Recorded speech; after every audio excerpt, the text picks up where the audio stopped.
Imagine an aircraft so versatile it can back itself up, land on tiny, rough airstrips in a war zone, and then, in a surprising twist, launch a swarm of cruise missiles mid-flight. Sounds like something a secret agent would use in a movie, right? Right. Totally sci-fi. But this isn't science fiction. It's the Boeing C-17 Globemaster III. And here's the real kicker. After a full decade since the last one rolled off the production line, this aerial workhorse might be making a truly unexpected return. Thank you for joining us for another deep dive. Great to be here. Today we're taking a close look at the C-17 Globemaster III, arguably one of the most crucial military transport aircraft of our time. We'll unpack its incredible capabilities, delve into the, well, often heated historical debates around its production numbers, There was a lot of back and forth on that. and then explore why, after its fleet was officially capped at 223 aircraft, Boeing is now in serious talks to restart that production line. It's a fascinating development. You've sent us a stack of fascinating sources, from detailed technical specifications to recent news reports, and our mission, as always, is to extract the most important nuggets of knowledge for you to be truly well-informed about this aerial giant. Okay, let's unpack this. When we talk about the C-17, what exactly makes it so unique beyond just its sheer size? I mean, this isn't just a big plane. No, not at all. It's really an engineering marvel. We're talking about an aircraft that stretches 174 feet long with a wingspan of almost 170 feet and stands 55 feet tall. It cruises at Mach 0.77. Respectable. Pretty quick for its size. But the numbers really get wild when you consider its payload. It can carry an astonishing 172,200 pounds of cargo. Yeah, that's immense, to put that in perspective. Right, like context. That could be 6 5-ton expansible vans or 18 standard military pallets, or even over 140 passengers, including more than 100 paratroopers ready to go. And the cargo bay itself is just cavernous. 88 feet long if you include the ramp, 18 feet wide, over 12 feet high. You can fit a lot in there. But the true genius, I think, is in its innovative propulsion and aerodynamics. The C-17 is powered by 4 Pratt & Whitney F117 PW100 turbofan engines. Which are actually military versions of commercial engines, right? The ones on the Boeing 757. Exactly. Based on the PW2040, each one delivers a whopping 40,400 pounds of thrust. What's truly remarkable about those engines, though, isn't just their power, but how they handle it. The C-17's thrust reversers are fully reversible. Okay, what does that mean in practice? Well, it means they don't just push air backward to slow down like on most airliners. They can redirect both the core and bypass exhaust air upwards and forward. Upwards and forward. Why? It's ingenious, actually. Yeah. It drastically reduces the chances of foreign object damage, what pilots call FOD, because it prevents runway debris from getting sucked into the engines. Ah, makes sense, especially for rough fields. Exactly. But here's the cool part. And this is where its design truly shines for tactical operations. Right, that unique reverse thrust is powerful enough for the C-17 to actually back itself up while taxiing. Back itself up. A plane this big. Yep, even up a slight incline, like a 2-degree slope. It's like watching a multi-story building parallel park, as you said. Wow. And they can use them in flight, too. They can, for added drag. Allows for incredibly steep, maximum rate descents. Think getting into or out of a dangerous area really fast. That's critical for survivability in hostile environments. Absolutely. That ability to back up, the steep descents, it's creams designed for austere forward operating bases. But the innovation doesn't stop with the engines. Its wing, for instance, uses a supercritical airfoil. Okay, technical term. Like, what does that do for it? Well, most people don't need the deep physics, but basically the shape helps it fly more efficiently at high speeds, reduces drag, and lets it carry more fuel, even loaded down. Better range. Got it. And those distinctive winglets you see on the tips, they're not just for looks, I assume? Definitely not. They effectively make the wing act longer, aerodynamically speaking. Increases efficiency during cruise flight. Saves fuel. But for those short, rough strips we mentioned, it needs something more, right? It does. It uses incredible high-lift systems. Slotted lowering flaps, pretty standard, but also what they call externally blown flaps. External blown. Yeah, the powerful turbofan exhaust is directed to blow right over the flaps. This generates an immense amount of extra lift. So that's how it gets off short runways. That's a huge part of it. It's so powerful, actually, that it creates a strong nose-down pitching moment. You need that really big horizontal stabilizer, the tail wings, to counteract it and keep it level during takeoff and landing. Plus slats on the leading edge, too, I read. Yep, slats too. Control the airflow at high angles of attack. All combined, these systems give it estimated lift coefficients. Basically a measure of lift, maybe around 4 or 5 for STOIDO, short takeoff and landing. So putting it all together, What's fascinating here is how these specific design choices, the engines, the reversers, the wing shape, the blown flaps, all directly contribute to the C-17's extraordinary ability. it's that mix, right?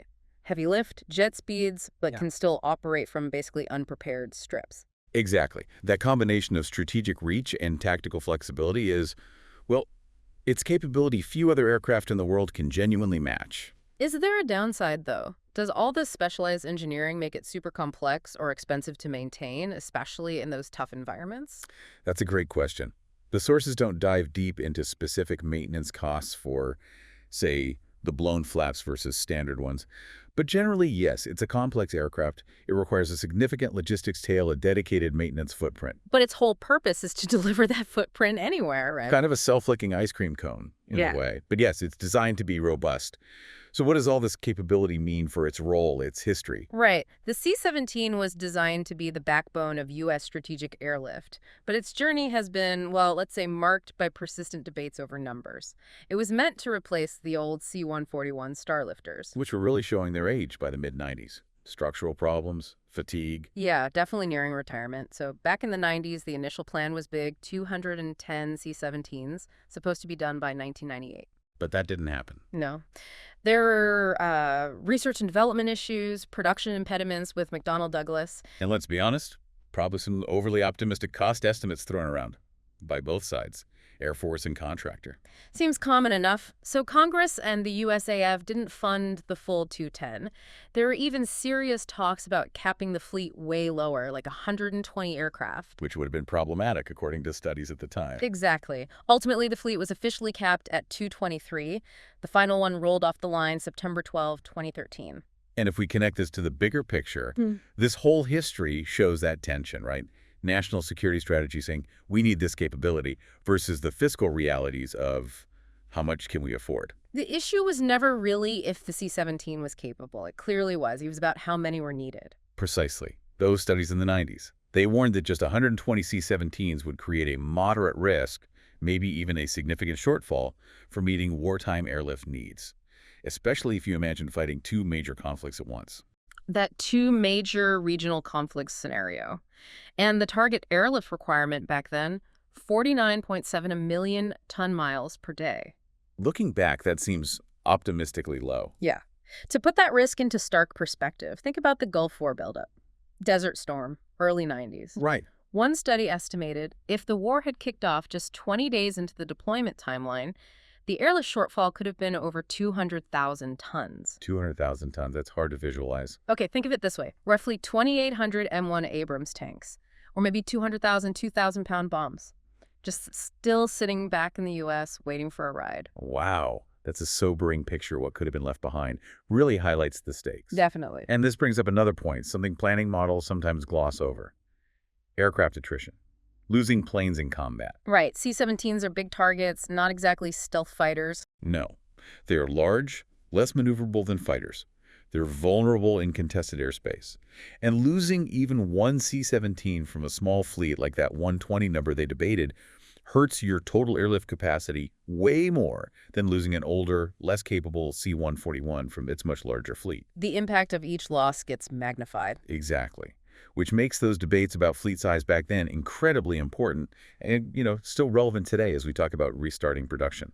So let's fast forward today, June 2025.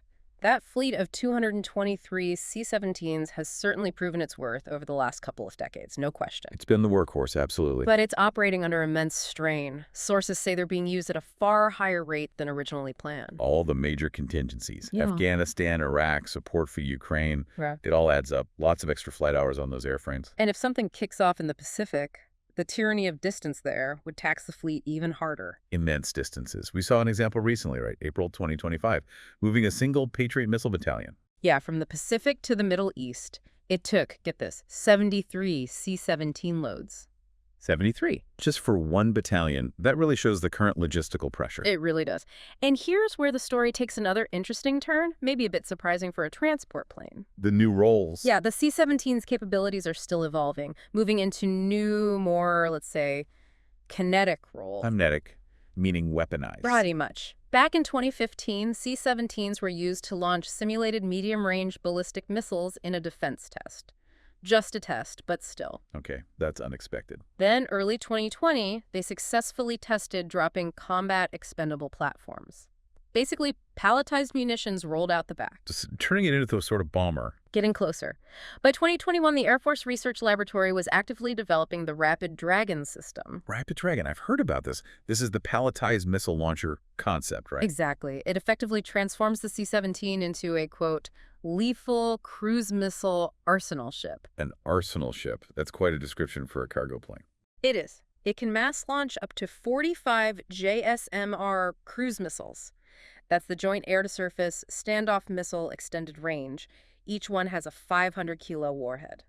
And they're launched from standoff range. Oh, yeah. 925 kilometers, or about 575 miles away. The implications are pretty significant. Definitely changes the tactical equation. You can bring massive firepower relatively close using an airlifter. And they're planning improvements, support for other munitions like J-dammers. Those are GPS-guided bombs with wing kits for range mine laying, even launching drones. Drone swarms from a C-17. And the even longer-range JSMXR, about 1,900 kilometers. That's expected to be ready, well, maybe it already is, as of 2024. Even greater standoff. This kind of capability could genuinely take pressure off the traditional bomber force, couldn't it? Especially in a big conflict. That seems to be the idea. Offer a completely new way to deliver massed fires. Okay, you've laid out a very compelling case for the C-17's current workload and these surprising new kinetic roles. It makes sense why there'd be demand. But here's the counter-argument. Maybe. Restarting a production line is a huge investment. Billions, probably. No doubt. Couldn't that money be better spent accelerating those next-generation airlift ideas the Air Force is already looking at? You know, things like blended wing body designs. The more exotic, stealthier concept. Exactly. Platforms that prioritize survivability way more than a legacy design like the C-17 can, realistically. Is restarting C-17 production the most forward-thinking move?